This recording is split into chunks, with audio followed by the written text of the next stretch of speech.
M. Tshisekedi nous habitue. À chaque fois, il va aux États-Unis en avril 2019, il dit qu'il va déboulonner Kabila, il rentre ici, il se ravise. Il va en juin à Londres, il dit... Humble servante Sandrine Mungoza de la valeur de la presse congolaise dans sa plateau S. À Londres, il dit, quand il rentre, il va dissoudre l'Assemblée nationale, mais il avait dit le Parlement.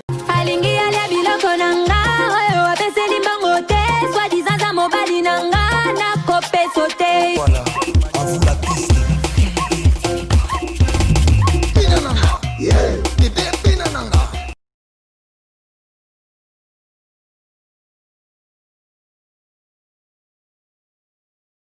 Chers amis internautes fidèles, internautes de Congo One TV, un grand plaisir de vous présenter cette émission d'aujourd'hui. Comme d'habitude, sur Plateau S, votre humble servante devant vous, Sandrine Mungoza, la valeur sûre de la presse congolaise, le Plateau S.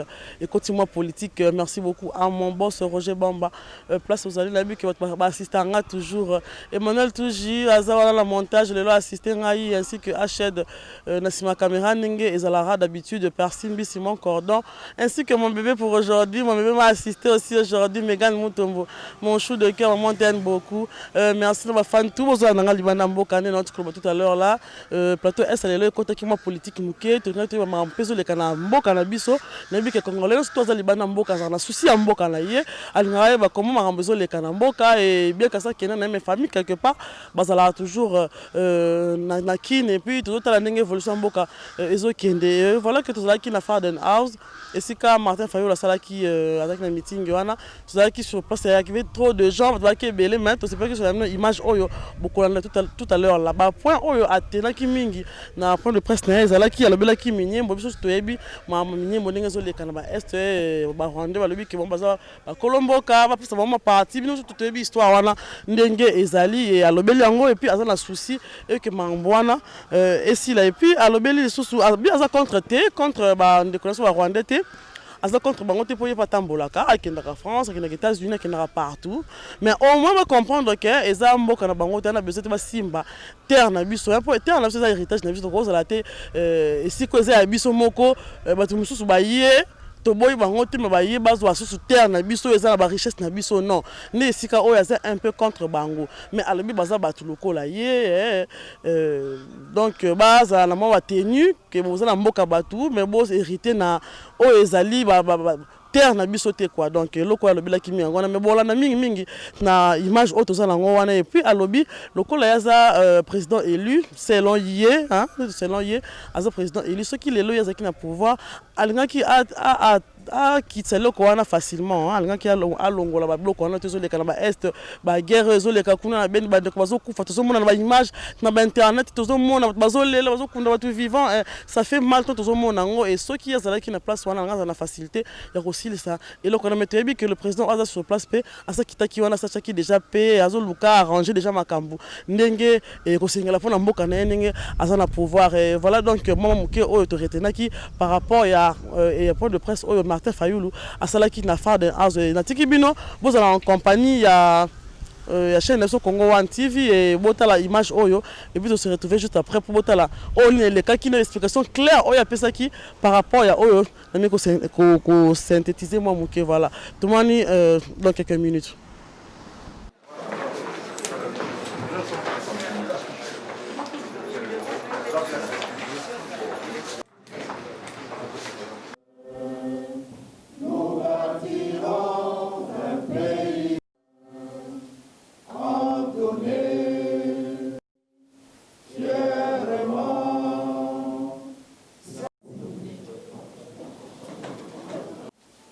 Très chers amis de la presse,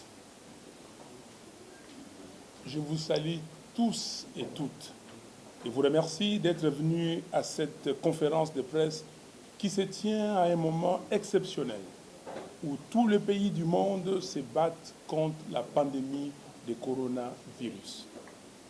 Ainsi, avant toute chose, je voudrais saluer une fois de plus le personnel soignant de notre pays, ainsi que les médecins, les laborantins et les agents de l'INRB qui sont tous entièrement engagés aux côtés du docteur Mouyembe pour sauver des vies. Par cette même occasion, je présente mes profondes condoléances aux familles des victimes de cette terrible maladie et je souhaite un prompt rétablissement aux malades. Qu'il me soit également permis d'exprimer mes sincères remerciements au gouvernement des différents pays et aux organisations internationales pour avoir apporté au peuple congolais secours, solidarité et assistance. Nous continuons à implorer l'Éternel pour épargner davantage les vies de nos populations. Très chers amis de la presse, comme vous le savez, notre pays est au bord du chaos. C'est ainsi que j'ai souhaité vous rencontrer pour que nous échangions autour de quelques points majeurs de la vie politique nationale et essentiellement de la situation des Minembwe. Commençons d'abord par la commémoration du génocide du peuple congolais. Nous avons choisi la date du 2 août, date du début de la grande guerre d'agression et d'occupation de chaque année pour commémorer le génocide congolais, afin que la nation congolaise, dans son ensemble, construise une même compréhension, une même conscience et une même conviction des causes et du déroulement d'un crime contre l'humanité qui a coûté la vie de millions d'innocents congolais. Ces hommes qui ont été sauvagement massacrés, ces femmes qui ont été violées et méchamment tuées, et ces enfants qui ont péri dans les conditions les plus cruelles ne doivent jamais être oubliés. Ils sont nos parents, oncles, tantes, cousins, frères, sœurs, enfants, voisins, collègues. Leur visage habite encore beaucoup de nos consciences.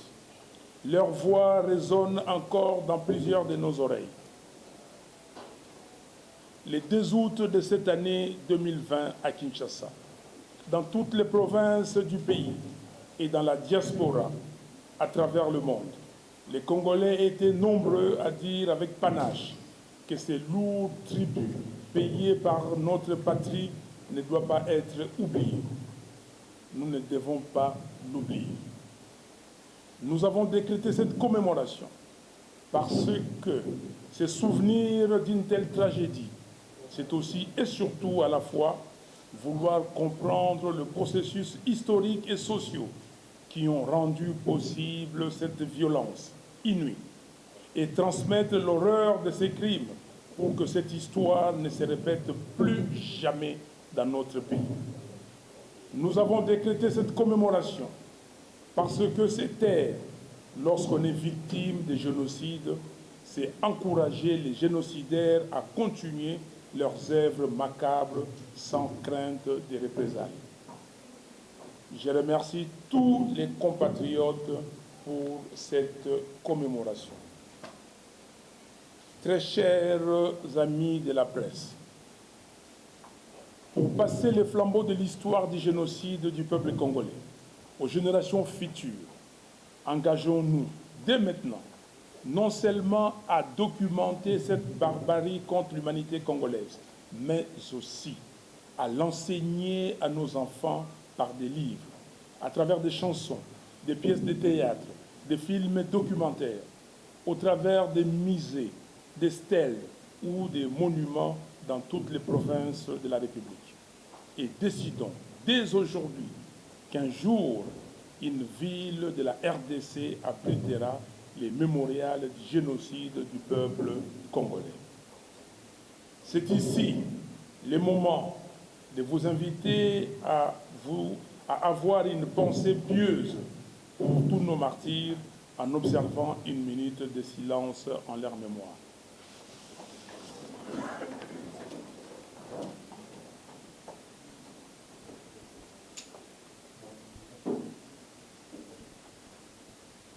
Merci.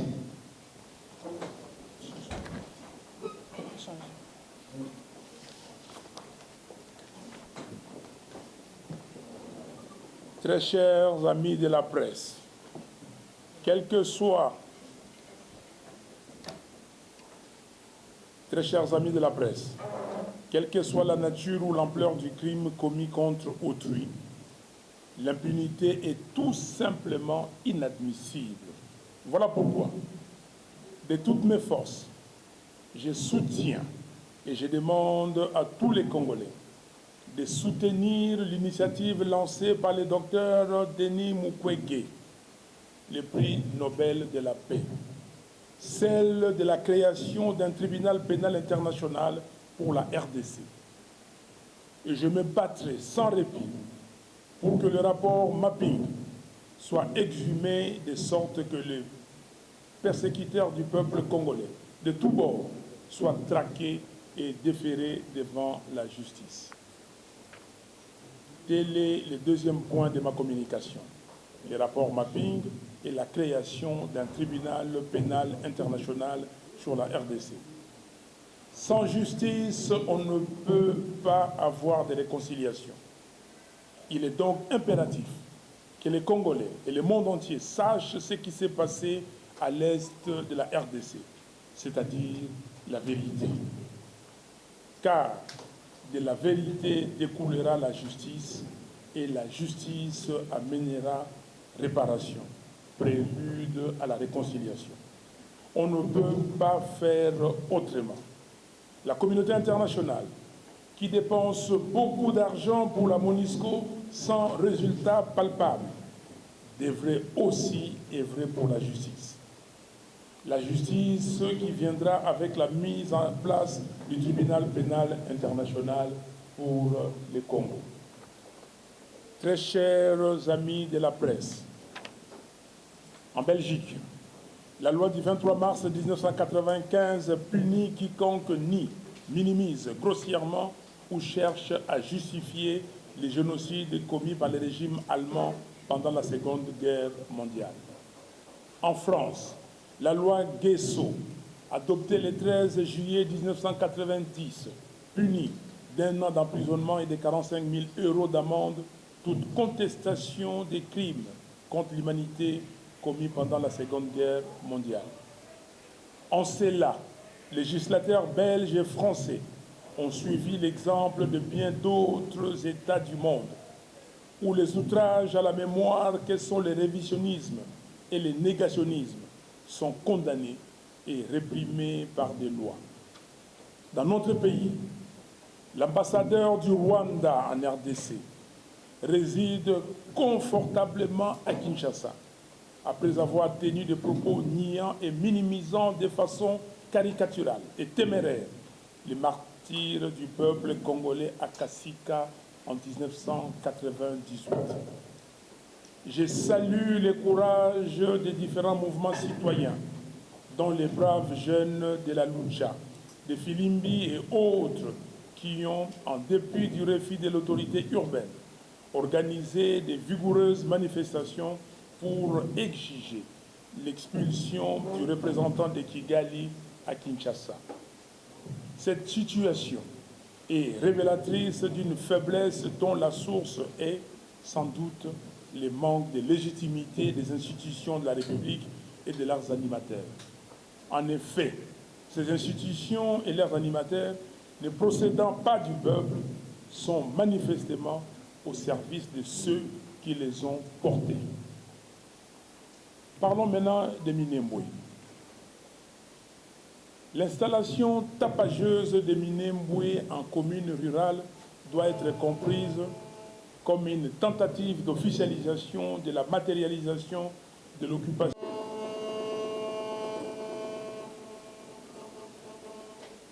Ce n'est pas un hasard que cet acte se passe maintenant. C'est certainement parce que le pacte ou deal Joseph Kabila, Félix Tshisekedi a donné à ces derniers le mandat de mise en œuvre par défi du plan de balkanisation de notre pays. Comme peuple, nous n'accepterons pas cette humiliation et nous allons nous y opposer énergiquement.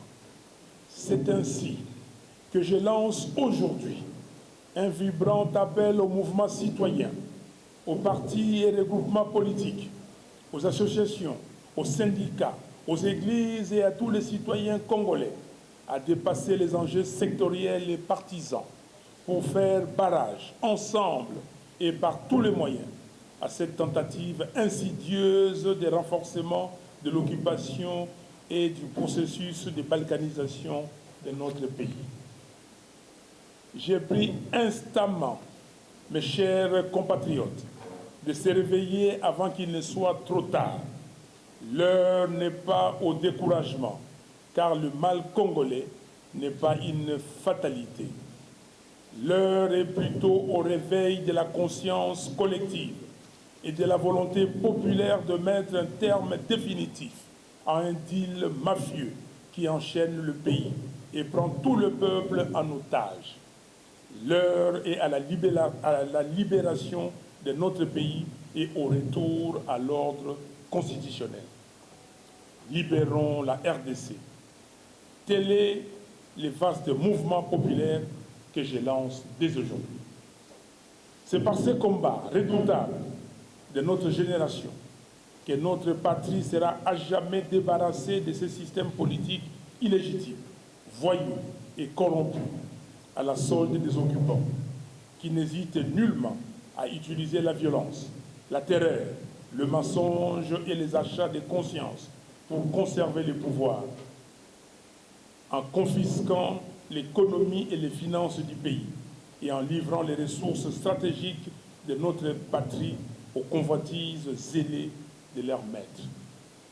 C'est maintenant que nous devons donner le meilleur de nous-mêmes à notre patrie, jusqu'au sacrifice suprême s'il le faut. Le peuple est aujourd'hui le seul, absolument le seul soldat et défenseur de l'intégrité et de la souveraineté de notre pays.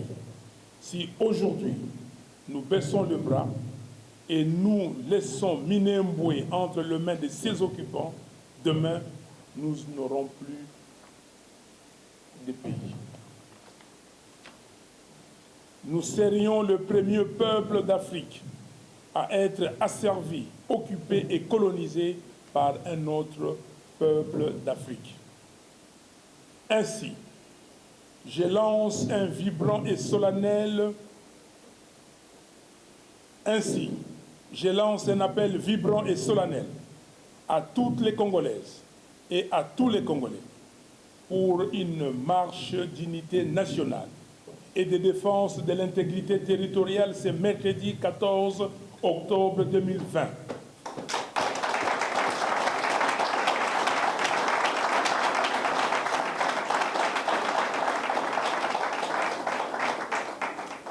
Je lance un appel vibrant et solennel à toutes les Congolaises et à tous les Congolais pour une marche d'unité nationale et de défense de l'intégrité territoriale. C'est mercredi 14 octobre 2020, principalement à Kinshasa et à Uvira, ainsi que dans d'autres villes de la République. Très chers amis de la presse, j'aimerais pour conclure m'adresser aux fanatiques en leur disant ceci. Les actes négatifs des hommes et des femmes politiques resteront et ce sont vos enfants qui en subiront les conséquences. Vos petits-enfants. Cultivez l'amour de la patrie, l'amour de la nation, plutôt que l'amour des individus. À tous les Congolais attachés à l'unité et à l'inviolabilité de l'intégrité territoriale de la patrie congolaise, marchons tous le 14 octobre pour dire à l'unisson non à la balkanisation de notre pays, non à l'occupation de la patrie de Lumumba, non au pacte de la destruction de notre pays que Joseph Kabila a signé avec Félix Tshisekedi. Oui à la création d'un tribunal pénal international pour la RDC. Je vous remercie.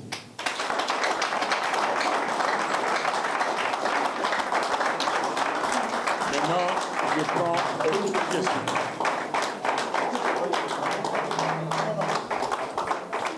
Tout le monde était au courant. Monsieur Félix Tshisekedi dit qu'il annule. Il annule quoi? Il annule quoi? La question qu'on doit se poser, c'est de savoir, on annule, on suspend, on sursoit, on fait quoi? Qu'est-ce qu'il fait? Est-ce que la décision d'ériger, ou en tout cas cette activité, d'aller ériger Minembwe en commune rurale, était discutée quelque part? Il y a un document officiel. M. Tshisekedi nous habitue. À chaque fois, il va aux États-Unis en avril 2019, il dit qu'il va déboulonner Kabila. Il rentre ici, il se ravise. Il va en juin à Londres, il dit, quand il rentre, il va dissoudre l'Assemblée nationale, mais lui, il avait dit le Parlement. Mais je corrige en disant, son intention, c'était certainement de dire qu'il est dissoudre l'Assemblée nationale. Il vient ici, il se rétracte. Il n'y a pas M. Félix Tshisekedi comme président, non. Il y a M. Kabila qui édicte, qui dirige, qui dit tout. Et il y a des gens qui obéissent à M. Kabila. Je vais vous dire une chose, cher Jules. J'ai été membre de la réunion de discussion de la CENCO. Et pendant la CENCO, avant de signer l'accord qu'on a appelé l'accord de la Saint-Sylvestre, on devait procéder, comme a dit la répartition des tâches. On était deux groupes, on était paritaires. Les groupes de changement, nous, les représentants d'Étienne Tshisekedi d'Heureuse Mémoire, et les groupes de Kabila. À un moment donné, nous sommes arrivés au ministère des réformes institutionnelles. Moubake, Valentin et moi-même, nous nous sommes dit que ces postes-là doivent être supprimés ou on prend ça de l'autre côté. M. Azarias Soubera ne peut plus être ministre des réformes institutionnelles. Et j'ai ajouté en disant, le ministère de l'économie aussi, que nous devons le récupérer. Mon ami et frère, Modeste Bahati, ne peut plus être ministre de l'économie. Il est resté longtemps ministre de l'économie. Nous avons discuté, Valentin Moubaki et moi-même, jusqu'à la fin, que certains de nos amis ont cédé. Je vous ai dit la fois passée, dans une conférence de presse dans l'autre salle, pourquoi Azarias Ruberwa est toujours ministre de la... Vous parlez de la décentralisation, réforme institutionnelle. Pourquoi? Donc, Félix Tshisekedi ne maîtrise absolument rien, et vous avez compris. Donc, votre question, la réponse de Tshisekedi, il ne maîtrise absolument rien. Si il était sérieux et qu'il avait dit que, écoutez, je vous ai écouté, il y aura un conseil des ministres, au cours du conseil des ministres, nous allons, et je vais savoir exactement ce qui s'est passé, on prendra des décisions, on pourrait comprendre. Mais ça veut dire qu'il n'y a pas de gouvernement. Les gens, ils font de la navigation à vue. Merci. À un autre pays. Ou que, parce que plus tard, qu'est-ce que vous allez avoir? Vous allez avoir une demande de référendum d'autodétermination. Je passe vite parce qu'on n'a pas le temps, mais vous comprenez ce que je veux dire. Donc c'est une préparation. Pourquoi, quand les amis là, du RCD Goma sont venus, ils ont créé un territoire, tout de suite, érigé Minembwe en territoire. Ça a résisté? Non. Mais ils sont téméraires. Ils continuent. Je n'ai des problèmes avec personne. Je n'ai des problèmes avec aucune tribu du Congo. Mais nous sommes ici les bas. Les bas. Ok? Les Banyamulenge n'existent pas. Cette tribu-là, comme tribu congolaise. J'ai suivi une émission hier, j'étais très intéressé sur une des radios locales ici, où un monsieur est venu contredire Bitakwira et tout ça. Et chers amis, il faut lire l'histoire du Congo. Il faut regarder les annales. Il faut voir, aller à Tervuren par exemple, parce que je n'ai pas consulté le musée national ici pour voir. Regardez toutes les tribus du Congo, ils sont là à Tervuren. Il ne peut pas venir dire que non, les Belges ont oublié ces tribus. Quel mensonge. Donc, le vrai problème que nous avons, c'est que les gens qui ont orchestré cette idée, ce plan de balkanisation de la RDC, ils ont commencé par fragiliser la RDC. Ils ont commencé par nous envoyer l'AFDEL ici, comme Laurent Désiré Kabila disait, un conglomérat d'aventuriers. On a envoyé ces AFDEL pour déstabiliser. On a mis quelqu'un, M. Joseph Kabila, qui était de leur obédience pour fragiliser davantage. M. Joseph Kabila a continué de fragiliser. Regardez les 26 provinces. Parlons des 26 provinces.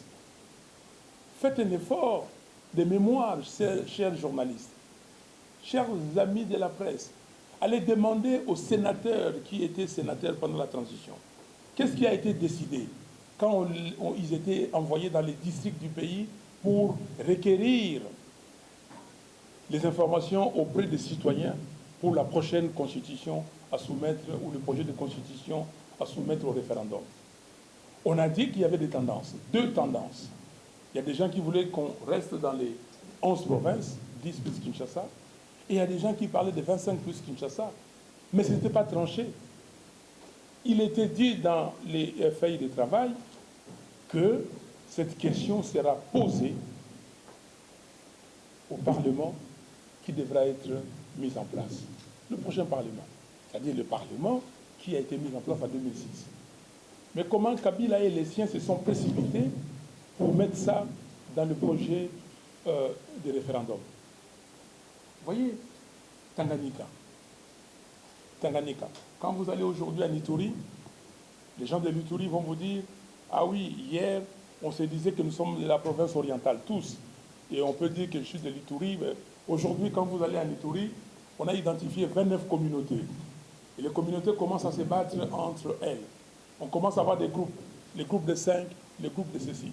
Ça, c'est un plan ourdi contre l'intégrité territoriale du Congo. C'est un plan ourdi pour fragiliser. Ils vont plus loin.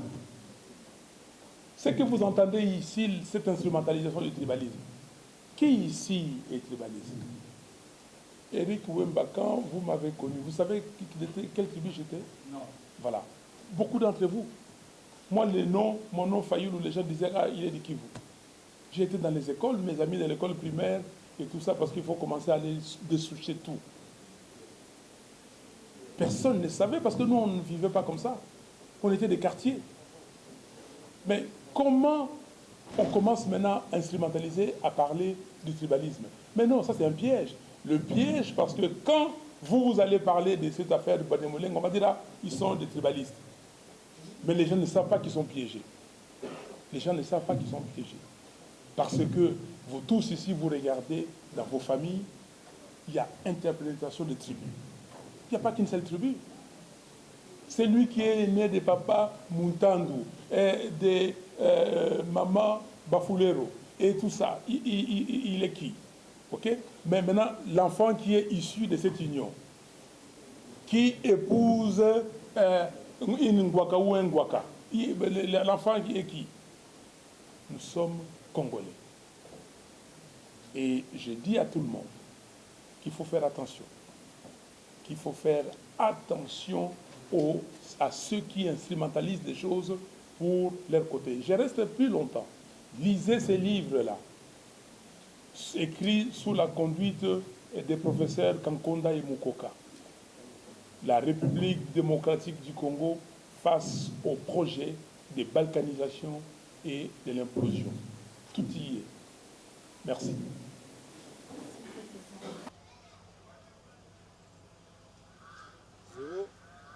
Action.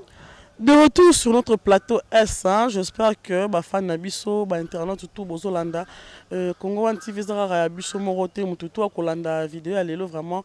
J'espère que Bolandi bien, Maramutu, Martin Farouk la lobby, bah détail à Pessi, à ceux qui t'en à expliquer et Mouton t'a retenu, on va retenir, on va pour, on va contre donc et tel cas Moutou na Moutou voilà, autre le barak, tout est vraiment tribalisme, hein, tout à la pénalité que Moutou Boisana pouvoir ôter.